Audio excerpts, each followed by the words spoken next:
journey mates. So I want to help you guys not sin. In short, that's what this video is about. It's maybe 3 to 4 steps, I don't know. I'm gonna let it flow, but I definitely felt guided to provide this content.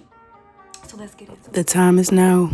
It's time to heal of everything that was, so that you can truly thrive in your calling.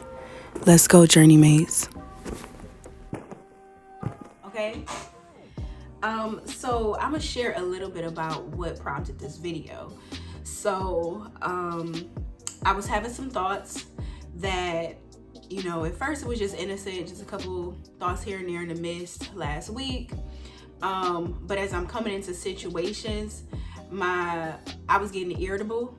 And so the thoughts became an actual option, you know, like a funny little, it would be funny if I did that, right? And so I reached out to my pastor for some counseling because this is something that would get me out of right standing with God, period. And I need to be as pure of a vessel so that we can have this tunnel vision focus to execute in this season. It's a lot going on and I don't have time to be messy or petty. It was really a petty thing. And I was taking a nap today and it came to me that I need to share this with y'all, that, you know, a lot of people might not realize the things that happen before the sin. Sometimes it just, in the moment, it feels like it was just this impulsive thing. You felt compelled to do it. It came over you out of nowhere and you slipped up. But I found that there are actually thoughts, that come long before the action happens, in most cases, not all the time, I know. So yeah, let's unpack this. So for biblical reference, I will be operating out of Matthew, the book of Matthew, chapter 14, specifically verses 18 through 19. So what's going on here is Jesus is breaking down what defiles a person, because they're asking about food, you know, because back in Leviticus, I believe, it was given that certain foods would defile the body, you know, like it just wasn't acceptable to eat those things. But here Jesus is going into what defiles a person. And so he's saying, but the things that come out of a person's mouth come from their heart, and those defile them. So that tells me that sin begins in our hearts. So our thoughts are directly connected to our heart, and that makes sense because we want to be in the right heart posture with Christ, a pure heart posture, a genuine heart posture, right? And so anything that takes away from that defiles us, because now we're making decisions out of the place of goodness and love, but out of some form of pettiness, fear, darkness, corruption. Okay. Moving on to 19. For out of the heart come evil thoughts, murder, adultery, sexual immorality, theft, false testimony, and slander. I'm gonna go ahead and read the new King James version. I thought I had my King James Bible, but it's this one, so we're gonna roll with it. But those things which proceed out of a mouth come from the heart, and they defile a man. For out of the heart proceed evil thoughts, murders, adulteries, fornication, theft, false witness, and blasphemy. So out of the heart proceeds evil thoughts, thoughts of murder, thoughts of having sex with someone that's in a committed relationship and married, thoughts of having sex, thoughts of stealing, thoughts of lying on people.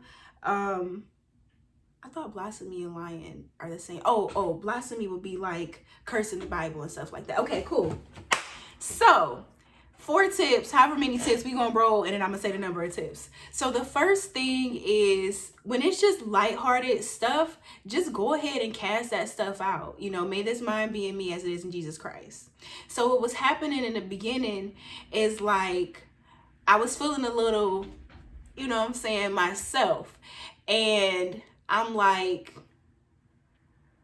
now y'all want to hit me up? That's how I felt. Now y'all want to hit me up? Now you want to hit me up? Okay.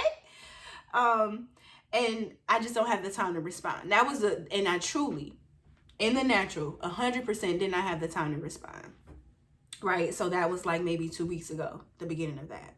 Like, interesting, right? You want to be around me because of my energy. Okay, cool. I did not take it to heart at all. It just was a thought, like, I noticed, right? And that's fine. It's okay to notice things. It is okay to use your discernment. That is a blessing because it teaches you how to operate. But where things began to go left is the thoughts of oh wow, now you want to hit me up, or you only want to use me for my energy. You know what I'm saying? Like, and you're cool with saying that. It started to be more frequent, and it wasn't lighthearted anymore. It wasn't just a random thought going through my head. It had a little bit of weight to it.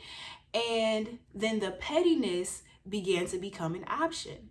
So at some point it impacted my heart, and I was actually offended with these people, right?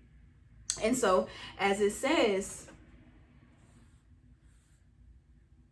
the evil thoughts come from my heart. I can't go back to it, y'all. You reread it. We covered that base, right? You got your word in front of you. It comes from our heart, and that is so true. Like, you can be in an innocent space, have these thoughts. It's not a big deal. You know what I'm saying? Just bind it if you notice, and keep it pushing. Rebuke it if you notice. Keep it pushing. It doesn't matter. But when it starts to resonate with you, when you start to feel it in your flesh, when it starts to be attached to emotions, you're right before creating a action plan. You're literally right before that. Because it's resonating with you now, and it's a thing that you need to address in some way, because now it's like really dropped in your spirit, okay, or your soul.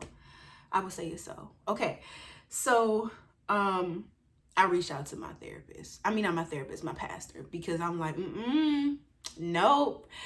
I am humble. Everything I have in this season is due to God. God kicked it with Judas. Okay, he knew what was going on, and he had the Last Supper with me. He sent him off to do what he was going to do to him. Okay, so if the Lord will kick it with a Judas and break bread with him, and I can't, give a brother and sister the benefit of the doubt.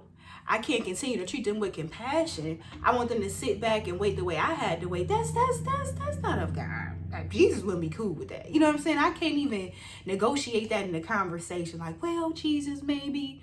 And so I needed help with my pastor moving past it. And pretty much she told me that, like, when you feel convicted like that, you know what to do. I thought she was going to say something to help me. And she did. But really, she just was like, you know what to do. And so it's like, just do what you're supposed to do.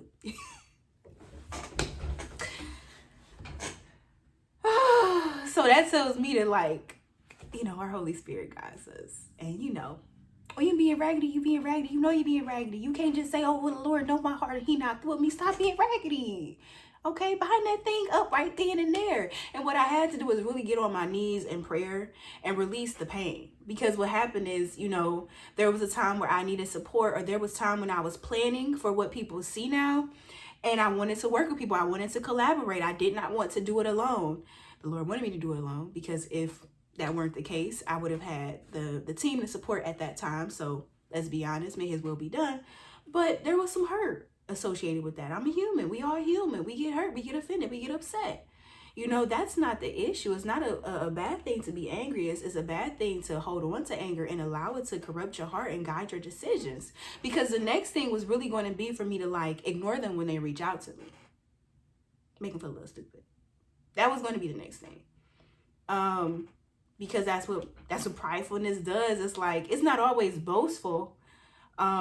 Sometimes it's like a petty, I want to make you feel how you made me feel. And, like, we're called to forgive. And we're not called to okay, I forgive you, but I'm going to treat you funny. It's like, okay, I forgive you. And because of my health and my peace, I may have to deal with you a little differently, but you're forgiven. You have a clean slate. My chest doesn't tighten up when you come around.